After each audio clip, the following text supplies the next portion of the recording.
joie, oui, oui, oui. Écoutez ça, oui, oui, oui. Ladies in action en Kaila. Donc tout à l'heure, je vais commencer à parler du séminaire du 11 Oui. février. Alors c'est un atelier de communication. C'est une journée. C'est une C'est journée une journée. atelier.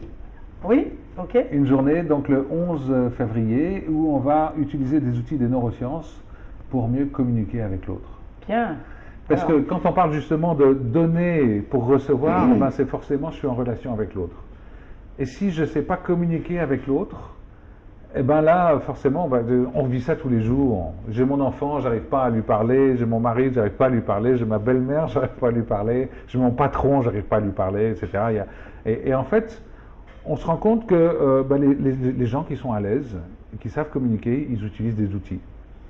Et les neurosciences nous permettent aujourd'hui d'avoir des outils pour se mettre en relation avec l'autre dans une communication authentique. C'est-à-dire une communication authentique, c'est j'exprime ce que je ressens et j'écoute vraiment l'autre personne. C'est-à-dire que... difficile. Pardon? C'est plus difficile d'écouter vraiment l'autre.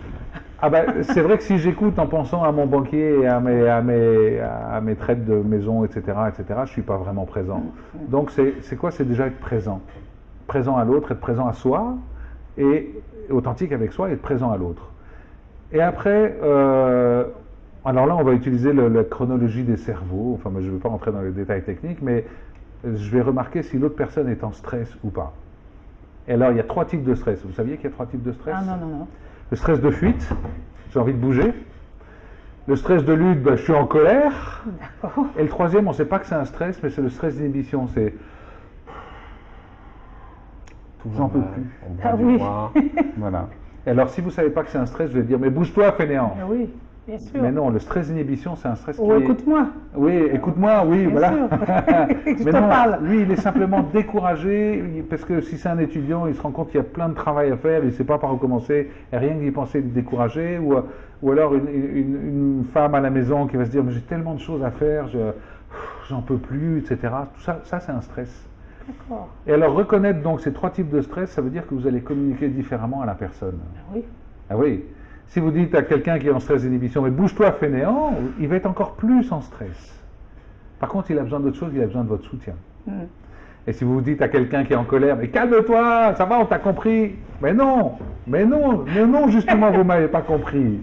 Il a besoin d'entendre autre chose. Si vous dites à quelqu'un qui bouge sans arrêt, mais arrête, bouge, ça va, voilà, tout. Ça va pas, il veut sortir, il veut bouger. Proposez-lui plutôt d'aller faire un tour, d'aller continuer à parler en marchant. Et à ce moment-là, vous allez gérer ces 3 types de stress, vous allez les reconnaître chez l'autre et puis vous allez pouvoir les gérer.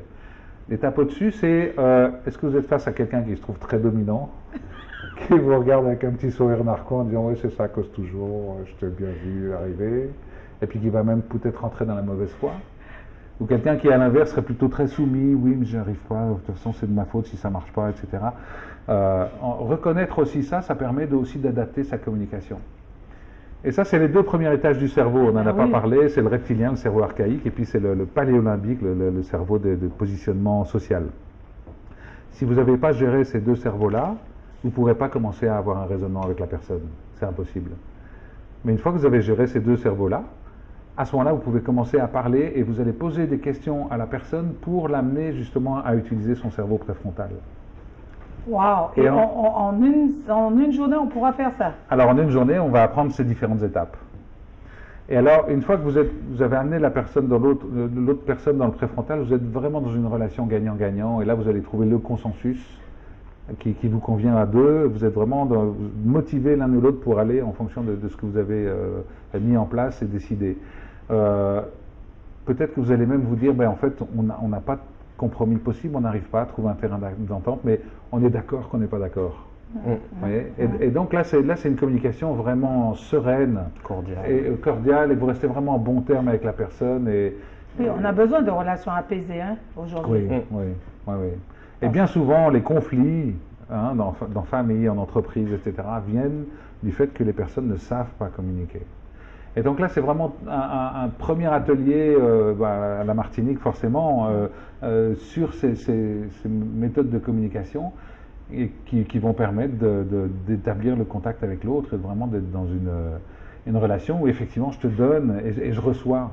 Voilà, parce qu'on est égaux, quoi. Voilà, adulte, gagnant-gagnant.